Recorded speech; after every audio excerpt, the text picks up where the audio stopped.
The Unplayable Podcast is proudly presented by Qantas, the official podcast partner and the official airline partner of Cricket Australia. Once again this season, Qantas is proud to be flying Australia's cricketers as they take on the world.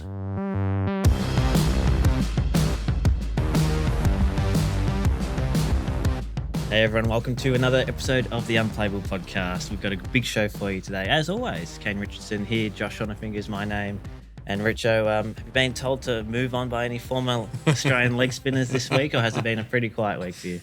Pretty quiet week. I'm all about the podcast love today. There's been a little bit going on where, people have been bickering and even other hosts have been throwing their mates under the bus. So I'm all about just us being as tight as we can be today. Friendship, podcast love. So it's actually my weekly winner. You've jumped the gun there, but that was going to be my weekly winner. Just bringing back the love in podcasting. Oh, wow. Because okay. you know what? Yep.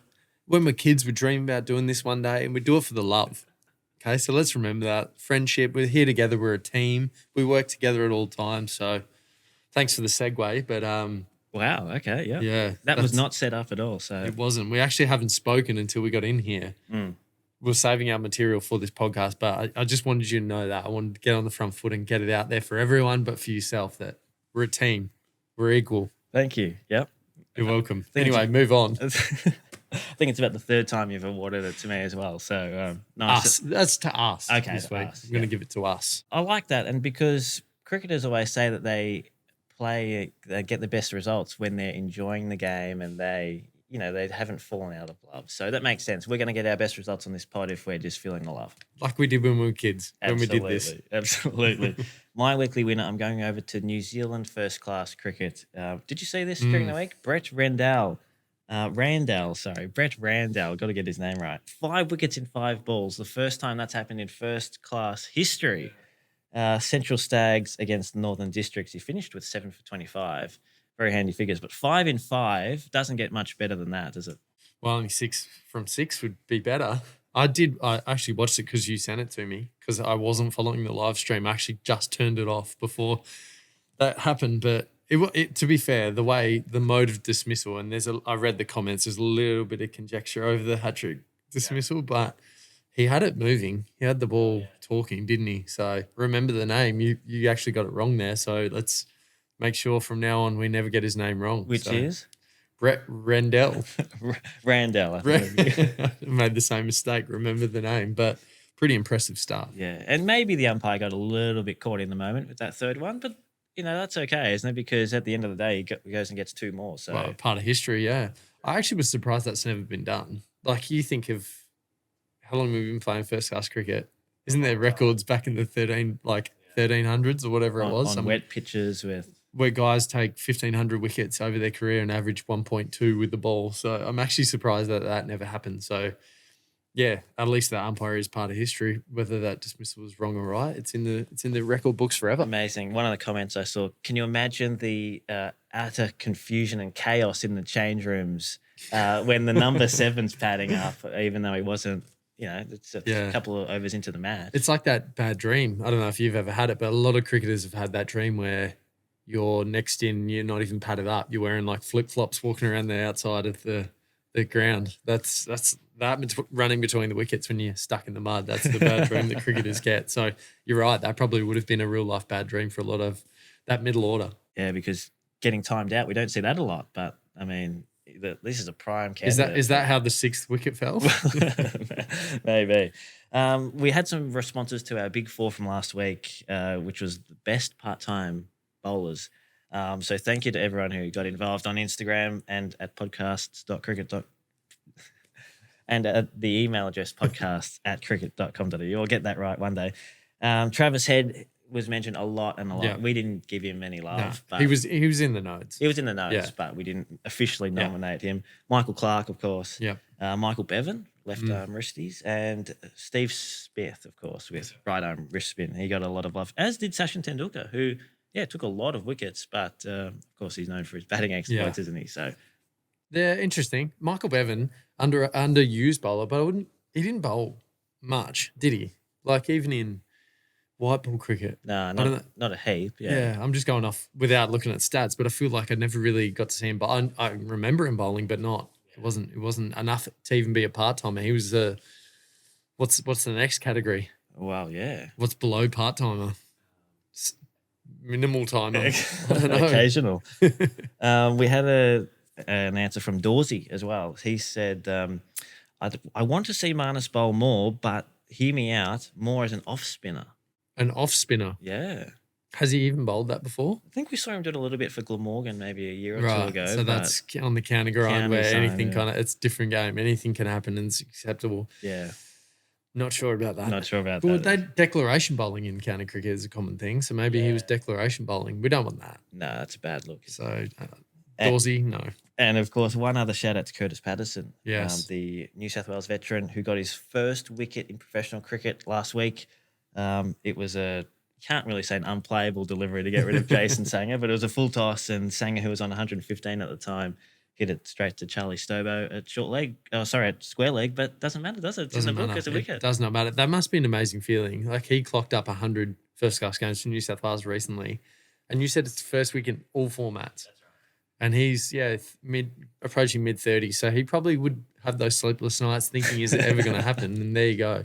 To do it, to get his ex-teammate out. They lost the game, but I think he would have been the happiest man in Australia when they hit the post-game drinks. So well done, KP. Yeah, well done, KP. And we'll touch a little bit more on KP in New South Wales as we get into the One Day Cup preview that's coming up after this short break. There's also a bit of T20 World Cup women's cricket and Shield final to come up. So after this, we'll be right back.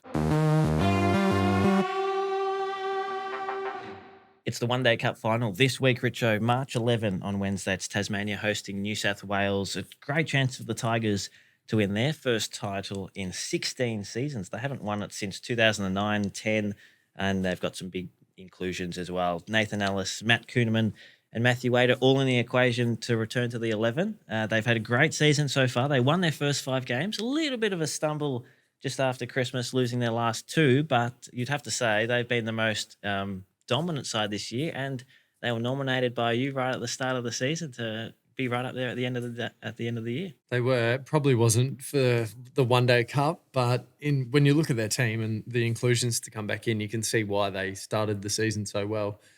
Jordan Silk was joking over the Big Bash that it's the Hobart Hurricanes Academy, and he's one of the overseas, being from the Sydney Sixers. So Matt Kuhneman is obviously the other, and I don't think there's anyone else that plays for another Big Bash team. Wow, okay. Off the top of my head, but again, a team that's pretty well put together for the Big Bash in terms of that Hobart squad. So to keep that team together to play one day cricket, which isn't the same, but it can correlate pretty well to 50 overs. So they're going to put a really strong team on the park, and going to be hard to beat, especially in their conditions. So I will claim that if they win, that it was my thought process back in September, but I definitely thought they would be around the mark for the Shield. So if they can win a One Day Cup, I'm sure they'll put the season together as a positive and move along for the last Shield game for the year. Definitely. Silky also suggested to you that we might see Mitch Owen open in the Sheffield Shield. We didn't quite see that this year, did we? But we didn't. He's been doing it in the One Day Cup. Well, and there's one game to go, and we just joke that, it's like the end of term when you get to March, and, if there's one game to go and there's nothing to lose or gain, well, there could be something to gain. Let's unleash him. Yeah, I Silky, like it. you put it out there. You told me to put it on the podcast. You made me look silly. So back it up. He's got one chance. One chance. See what happens. New South Wales, they won't have Steve Smith and they won't have Mitch Starc or Josh Hazelwood, of course. But they do have, obviously, plenty of players who have been in and around Australian selection over recent years. Sean Abbott, Ben Dorshus are going to be available. And Adam Zampa, unfortunately, well, maybe fortunately for Tanveer Sanger, but Zampa has put his hand up to play.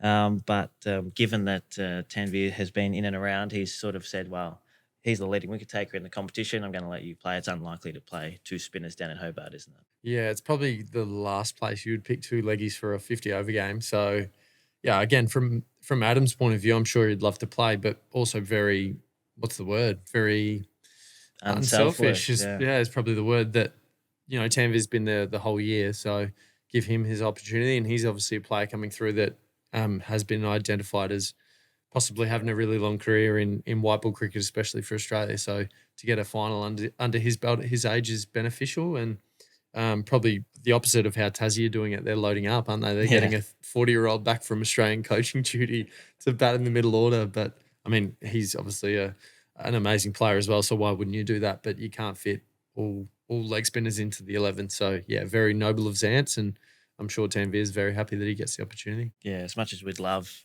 to have 6 leg spinners in the team, it just doesn't happen, does it?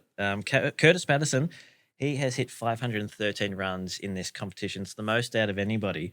And I just wanted to flag that if he passes 600 runs this season, so if he gets 87 or more, which you wouldn't put it past him, he will join only 2 players to hit 600 runs in a one-day cup season. Brad Hodge in 2009-10 and Phil Jakes in 2005-6. And those were the days when they were playing 10 or 11 games a season. We only play 6 or 7 now. So incredible stuff from Curtis. Of course, Marnus Labuschagne has hit 4 centuries, but Curtis still has more runs than him. Yeah. And it's just been one of those all-time seasons. It has, yeah. And like you said, they played a hell of a lot more. So it's pretty esteemed company just off the back of that. But then to do it in half the games or a bit over half the games is such an amazing achievement. So hopefully he does. That'd score. be good, yeah. I mean, piece of history. We love recent history being included with the greats of the competition. So have they named the one day player of the year? Did Marnus get that, or have they not named that yet? Yeah, Marnus is pretty unlucky to miss out, Curtis, when you rattle off those numbers. But in saying that, I mean, Marnus has obviously had a great season as well. But Curtis's team are in the final where it matters. So Queensland are chasing the Shield final, but at least, again, there's only 2 trophies up for grabs for state teams as such. So to be in the running for one is what you want. And Curtis, he was the driving force in their most recent victory over Tasmania just a week or so ago. New South Wales chased down Tasmania's 274 in only 31 overs. Patterson hit 125 not out from 89 balls. And Greg Shippard said after the game, this performance deserves a bit more attention because to chase down that at 9 and over. I mean, yes, it's at Bellerive where scoring can be pretty good, but even so, 9 and over is incredible, isn't it? It's tough to do. So, and that would have got him into the final as well, didn't it? They needed the bonus points, and they got there with 9 overs to spare. They almost got a triple bonus point, didn't they? To do that, to get to make a final is, I mean, Greg Shippard's talking there. This is his kind of last crack at, with him moving aside at the end of the year and then being out of the Shield running. So, I mean, for him, he must feel so proud of that team for turning it around and being in with an opportunity to win a final. And we've talked about New South Wales cricket; they've been a little bit down the last few years. So for them to turn it around since the Big Bash has finished, it must make him really proud that he's leaving that state in what you would say is they're in a better shape than when he took over in a few years ago, and he's had a great track record of wherever he's been bringing success. So. Hopefully for him, he wants to win, but also Tassie do as well. So there's some good storylines approaching this one-day cup final. Now that you're a New South Wales resident, have you been approached about the vacant gig at all? I haven't. I've just been compiling my coaching experience, which is minimal at this stage. So maybe in about 15 to 45 years, I'll look at that. When I say 45 years, that's probably how old Shippy is, isn't it? So, and he's put together 45 years of experience. I haven't thought about that one. And of course, if we go right back to the start of the season, Tassie defeated New South Wales by 2 wickets. It was that match where Brad Hope and Matt Kuhneman put on 100 runs for the 9th wicket. So they've already played twice this season. When you only play every team once, and then there's one team you play twice. Yeah. So it'll be their 3rd matchup for the year, and it's 1-1 at the minute. So and with Kuhneman back in the team, wow, their bowlers meeting is probably going to go overtime now. How do we get him out? So vital inclusion for Tassie, maybe just as much for his batting as his bowling. Yeah. In terms of the bowling for Tasmania, their leading wicket taker this year was a bit of a surprise to me. Nikhil Chowdhury, 8 wickets. He's got the most for them, just ahead of Billy Stanlake and Mitch Owen on 7 apiece. But Chowdhury, we see him bowl maybe an over here and an over there in the Big Bash, but he's turned out to be an effective wicket taker for them in this competition. Good part-timer for the Big Bash. Yeah, maybe a bit more. Well, obviously a bit more in 50 over cricket, but definitely a bit more. I'm sure if he played for a team that didn't have the bowling depth that Hobart has, he'd probably, I'm not saying he's bowl 4 every game, but he'd definitely bowl more than what he does. So very handy option. I mean, as a cricketer in general, I think he's improved out of side in the last couple of years. But, to be leading the wicket takers in a one-day comp just shows his growth. So, again, there'll be more on the horizon for him. Yep. And of course, Tanveer Sangha, as we touched on, he's got 18 wickets. It's the most in the competition, just ahead of Mitch Swepson, who's got 15. Took that incredible 7 for 28 a couple of weeks ago, which is the third or fourth best figures in the competition's history. So leg spinner's doing well. So he's got 18 wickets for the year. Yeah. In 6 games. Yeah. Pretty good going. And for Tanveer, he had a pretty tough big bash in terms of wickets for a leg spinner. Spent some time out of the Thunder team, and for a young guy, that would bat your confidence around a little bit. So for him to then come back out of that and pre-big bash in a different form, to just be taking wickets like that and leading his team along with Curtis Patterson to a final. As I said, he's got a big career in his future once Adam hangs up his boots, if he ever does, from the one day and T20 teams. Tanveer will be ready to go. So it's great for him to be showing so much form through a 50-over season. There have been a couple of other guys who have made cricket.com.au's unofficial team of the tournament, who it's worth shouting out as well, I reckon. Yeah. Joel Curtis from WA, 431 runs. He's been opening over there in the West. He's made his maiden 100 and a couple of other 50s as well. And he's a keeper. So he brings a lot to the table, doesn't he, Joel Curtis? Just sort of arrived on the domestic scene last season, but this year he's really cashed in and made it that spot his own when Josh Inglis has been out of the team. Well, that's a key point, isn't it? So that's kind of that role that Josh Philippe filled for a long time, and decided that he wanted to be somewhere where he can play every game. And then all of a sudden, WA, as they have done for the last 10 years, just found another guy that can obviously play to the level. So it's amazing when you get an opportunity, consistent opportunity. Josh Inglis is always away. So, embarrassment of riches, really. And speaking of embarrassment of riches, the West always produce fast bowlers. Seems like they got another one in Bryce Jackson with 15 wickets as well to his name this season. Tall bowler. Obviously, he runs and looks like he hits the bat hard. Yes, heavy ball. But have you seen much of Bryce, and what have you made of him so far? Action Jackson, yeah, I like his setup. Great one-day numbers to start. I was actually disappointed he didn't get a game in the Big Bash, because I thought there would be at some point a role to play. But again, when you talk about the depth of fast bowling and what led to another BBL title, it probably shows that he might have to look for opportunities elsewhere to get an opportunity in the Big Bash. But as we said, it can correlate one-day form to T20. There's similarities in terms of bowling at the death and power play and that kind of stuff. So to be taking wickets like he has done in 50-over cricket shows that he's got a future in T20. But yeah, I like him. He's just got you look at him and you go, that when you see a team warming up, if you didn't know who that guy bowls fast. Yeah. He's a fast bowler, so he's got the look.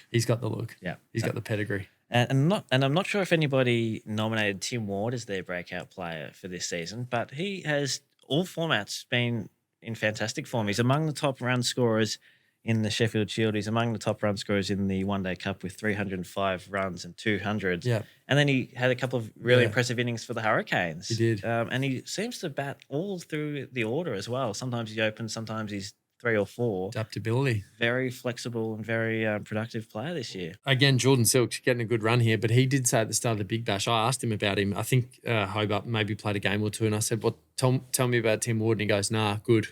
Like, watch him. He'll fly." And I think next game he got that 80. I think it was an 80 not in a chase or 90 not out in a chase against the Thunder. Almost Matt Renshaw like in terms of the way he approaches 4-day cricket.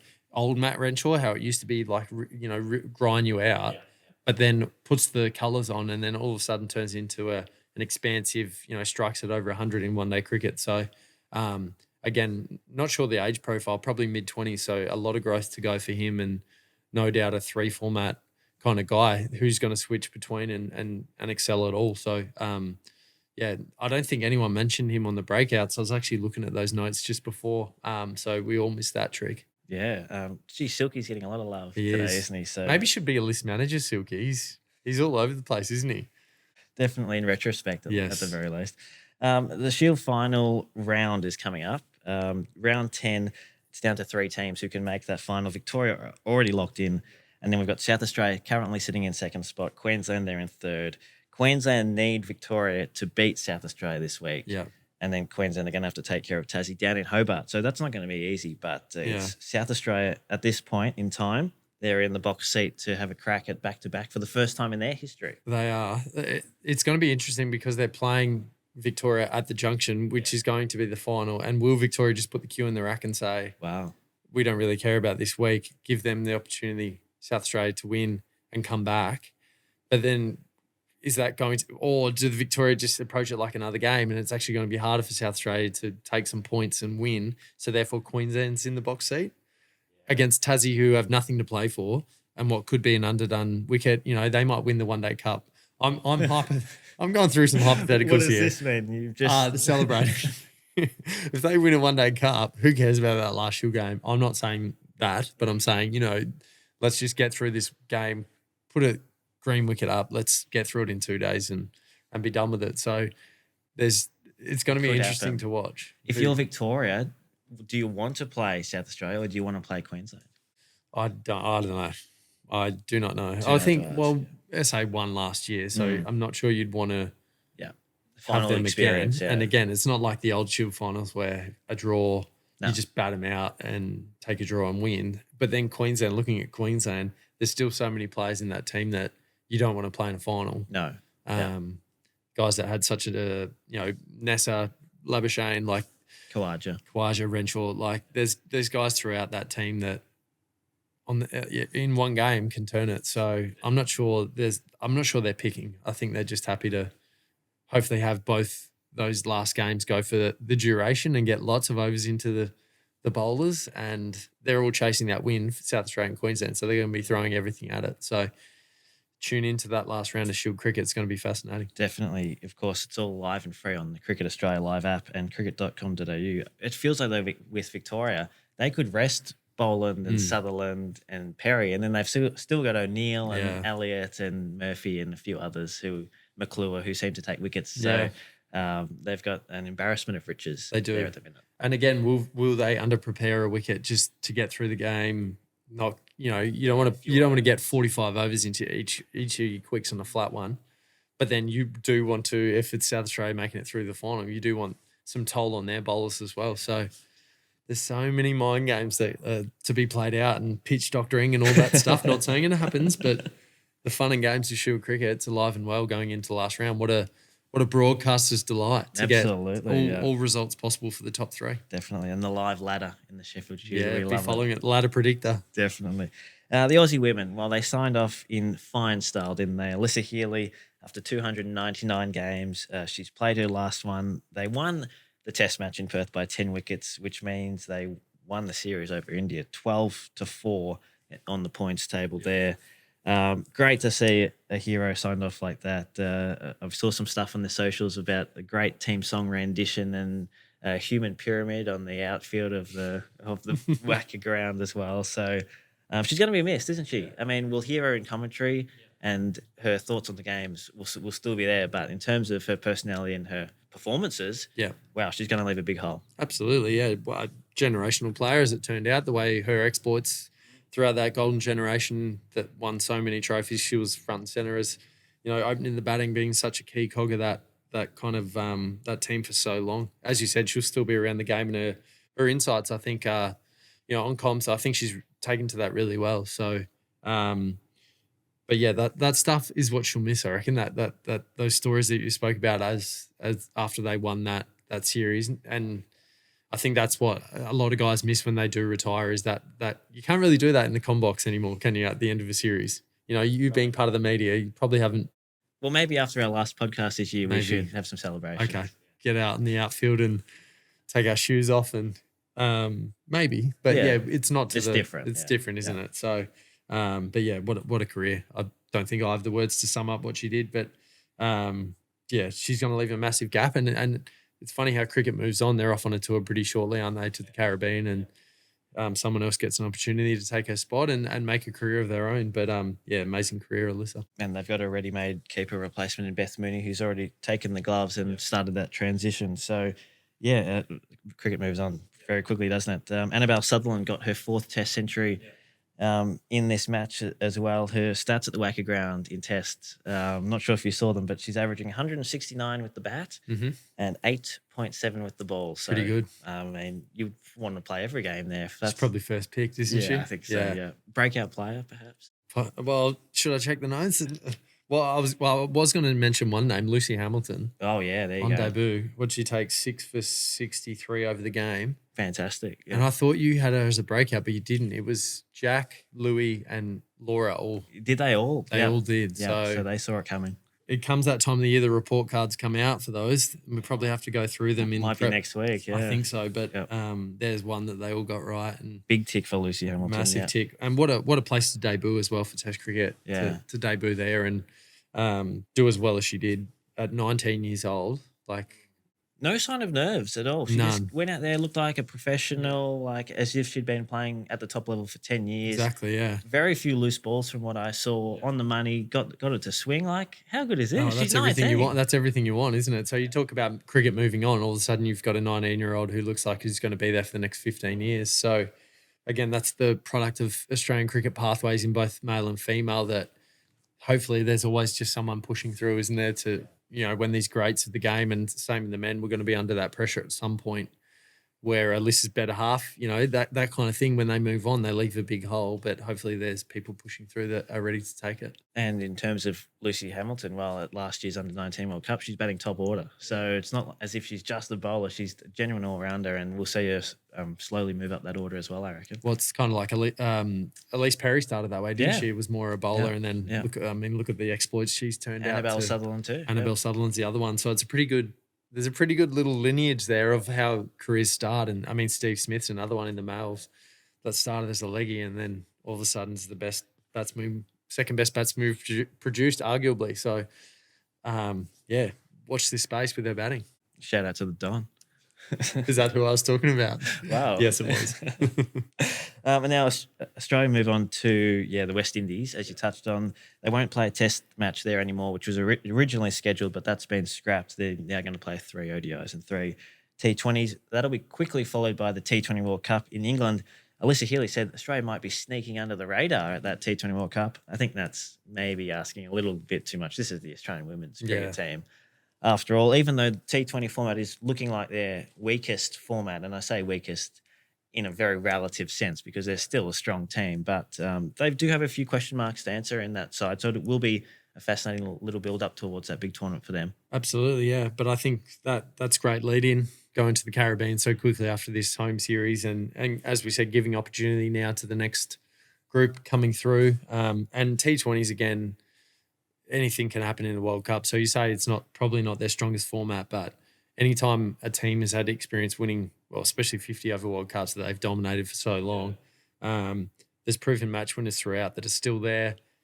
So they'll be right in the running again. But also I'm predicting that, and we've shown we're not always the best at predicting World Cup winners, are we? Or semi-finalists or finalists. So maybe the less we say about that, the better. I think so, yeah. But people who know a lot about the women's game, Rana Hussain and Molly Strano, they're on the Scoop podcast now. If you want to go over there and check them out, they've got Amanda Jade Wellington as their special guest this week, the leading wicket taker in the Women's National Cricket League, and she's always a good listen as well. So jump over there, give it a subscribe, listen to the Scoop podcast. And Wello's a big Pokemon fan as well, which is celebrating its 30th anniversary this year. Richo, are you into that? Are your kids into the Pokemon? My son was for a bit, but I got him a lot of Pokemon cards in a little folder, but for some reason he's gone off it, so I might have to get myself back into it. Celebrate 30 years.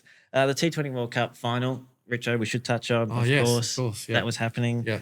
India, big victory over New Zealand, almost by 100 runs. They piled on 255 in front of 86,000 adoring fans at Narendra Modi Stadium. Is that right? Is that the numbers? Yeah, the final official figure was 86,000. Right. So not a sellout. What's capacity? Did have a little bit of feedback after last week's show, which I'm happy to address. And I think the numbers sort of back up my theory there that there aren't 120,000 seats in the stadium. When Australia won there in 2023, 92,000 people were there, and there was not a spare seat in the house. I did a bit of a wander during that match, and even the aisles were full of people, so there was nowhere to sit. I mean, that's great. You want stadiums to be full. Yeah. But in terms of spare seats, there were none. So 92 on that occasion, 86 when they defeated New Zealand just a couple of nights ago.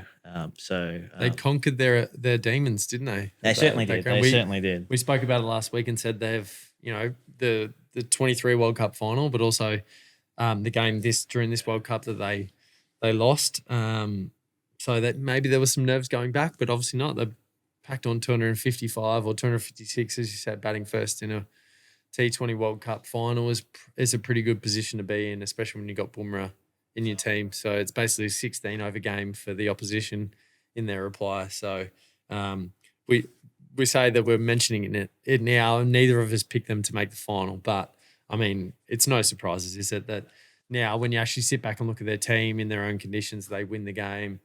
I said the last few weeks that toss would come into it, but it didn't. They did it batting first. They did it in the semi as well, didn't they? Yeah. Batting first. So when you're packing on runs like that, unbelievable. Yeah, it doesn't matter. So well done, India. Worthy winners. Abhishek Sharma, 52 off 21. He'll be partnering with Travis Head again during the IPL. They're always fun to watch.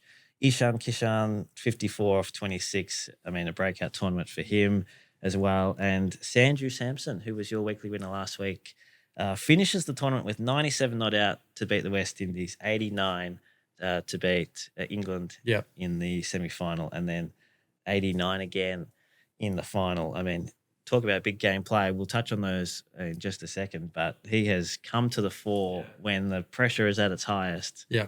Mr. Samson, step up. Amazing. He was under some pressure as well through the early stages, so what a turnaround. And you kind of write your name up in Indian cricket folklore with that. So, incredible to put 3 knocks together in a row of that stature is pretty hard to do in 50 over cricket, let alone T20. So, and that he'll be spoken about forever as that kind of got a shining light leading him to that World Cup. So I actually had some experience with him when he was a young kid at Rajasthan early days, and such a mild, down-to-earth kid. Like, I doubt this would even go to his head. So he probably head back to his town. He's like from the country. So just a really nice young kid. Boy, he's older now. That was like 10 years ago. But it's always nice to see the ones who, when they're kids in India under the big shining lights, the ones who don't get overawed by the occasion and get carried away with little things. And that probably shows in his performances when it mattered in a semi-final and a final, and what was a must-win last game as well. Effectively a quarterfinal. Basically, they've played 3 finals in a row, and he's led them to wins in each one. Shows that it's not really bothered by the situation, and he probably should be included in the big game players kind of conversation. Well, that'll be the big 4 that's coming up after the break. But before we get to that, Jasprit Bumrah, we do have to touch on him. You said it's reduced to a 16-over game, and that's because you can't score off him, and he takes wickets, 4 for 14. Or 4 for 15, off his 4 overs. I think all his wickets were with slower balls, just deceiving the basically batter. All bowled, I think, weren't they? Yeah, pretty much. He had Ravindra caught in the deep as well. And, I mean, where do you even start with him? I mean, is he unplayable? He probably is. Is he the person this podcast is named after? He should be, yeah. I think the thing with him is when it's over a long period of time and everyone knows what's coming when you're facing him. So you know what's coming. It's going to be a Yorker or it's going to be that dipping slow ball, but you still can't play it. And still the Samson making the runs, but he's still what the game is going to be decided on. Yeah. And there's very few times where he's going to go for more than 30. And even if he does, it's okay, because the overs he bowls should be going for more than 30, but he goes for 20 or he goes for 15, he takes 4 for, or he takes 3 for 10. It's generational. It's almost up there with some of the, he's probably arguably one of the greats now of T20 international, but T20 cricket, but all formats now. He's starting to become a conversation of across all 3 formats, international level, is he one of the greatest fast bowlers ever? And he'd be in the conversation. So maybe that's big for another time, but there's no words that can encapsulate how good he is and how great he's been for a long time. Definitely. I think you've summed that up pretty well then. Let's take a quick break. We'll come back with this week's Big 4, where we're looking at the best big game players. Okay, welcome back to the Unplayable Podcast. Big game players. Sanju Samson, he's the talk of the town at the minute after finishing the World Cup with 3 half-centuries, 3 arguably match-winning half-centuries. And it got us thinking, who are the best big game players in cricket, past or present? Richo, you're leading us off this week. So who immediately comes to mind when you think of those who step up when the pressure's at its hottest? Well, so when thinking of this, I found it a really hard exercise because the guys I thought of that have done well in, say, World Cups, they're every 4 years. 50 over World Cups are every 4 years. So over a space of a career, you might get 2 or 3 World Cup final. That's if you're lucky enough to make a final. So you might get 1 opportunity, 2 opportunities. So on that note, if you've done well in 1 World Cup final, for me, you're a big game player. Big tick, yep. So I've gone back to my childhood and thought when the Aussies were winning World Cup. So Ricky Ponting, 2003 World Cup. 100 at Johannesburg. I remember watching that game and they polled on high 300s against India, I think it was, from memory. Yeah. So Ponting won. Next World Cup final, 4 years on, who had the opportunity to be a big game player? Adam Gilchrist.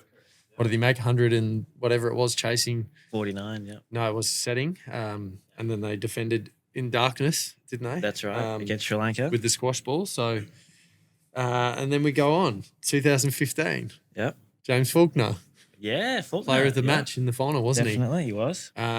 So, again, who had the opportunity in these games to be a big game player? 2023, we know Travis Head. He's also done it in a World Test Championship final. So, therefore... Yep, that's another one. He got a big 100 in a... Absolutely. World Test final. So, he's all of a sudden got 2 ticks. Mm-hmm. What else am I missing? That's on the international stage. You can go, guys, in Big Bash, but I'm thinking... International. Because, again, they're every year. Yeah. So maybe I should be thinking of those. But when World Cup finals are every 4 years, T20s are every 2 years, aren't they? So it's a bit more common. 1.5, it seems. Yep. So throwing over to you, Captain. Okay.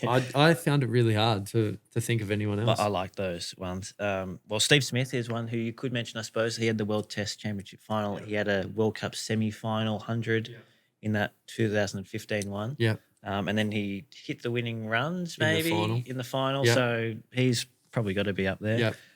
We had some good feedback on our Instagram question as well for that. Rudra Kartha said Gilchrist because not only for that 100, but he played in 3 World Cup finals and he scored 50 plus in all of them. Yeah. So definitely a big tick for Gilly. Shannon says obviously Alyssa Healy. Yeah.